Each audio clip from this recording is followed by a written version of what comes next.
I tell people about, Henry Wallace, how he was a socialist and he was a pacifist. So that's why the powers that be didn't want him to be the president, because they had plans for those bombs.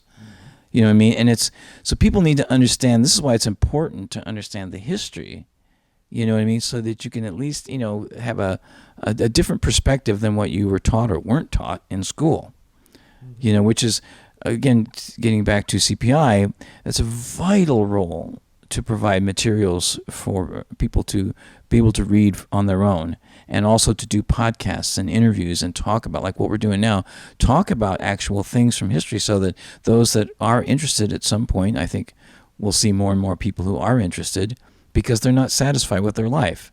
And, in order to understand how we got to where we are now, you do have to understand some history. Yes. Right? So I think providing that information, so here's some tools, here's some information for you, and CPI is doing a great job. Well, what are some examples of some of the books that you've published or had republished?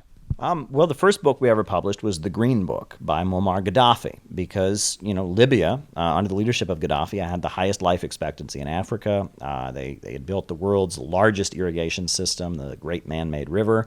And so we wanted to show people what it was that, that Hillary Clinton and Barack Obama destroyed with their bombing campaign in 2011, and how it was that the most prosperous country in Africa was reduced to rubble, and what NATO, this criminal organization, what it had done in Libya. So we published the Green Book, which is the manifesto of the Libyan government. We have also published a number of books, about socialism in the United States, socialist history, about economics, trying to give a new perspective, because we do feel like, a lot of the left are very, very loyal to the Democratic Party, and they view the masses of the American people as their enemy, and that's a huge mistake.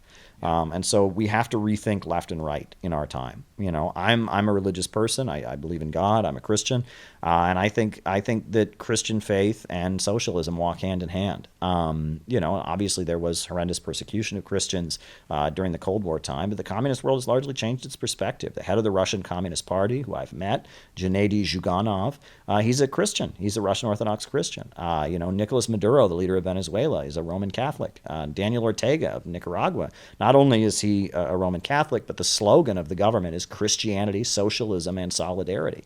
And that we need to rethink left and right and how we orient ourselves, because unfortunately, I think a lot of the most ugly capitalist politics, this degrowth notion that human beings are a cancer, the radical individualism where everyone feels a need to yell at everybody else and tear them down the way people do on social media. Unfortunately, a lot of the left has embraced that. And a lot of Americans are rightly threatened by that. They don't appreciate that. And I think that, is those sentiments of resisting the low-wage police state and the degrowth and the march toward World War III and the kind of elements of control that are being imposed on our population right now. That is where the socialists and the anti-imperialists need to be. And we don't need to be with the left. It's almost kind of trying to enforce it and sees the enemy as the population. And that's, CPI is kind of new in our orientation. We tell people we're not left, we're not right, we're anti-war, we're socialists, and we're patriots. And we're patriots too. We love our country, right? And if you don't love your country, why should the country listen to you? If you're not motivated by trying to make things better in your country, what do you have to say?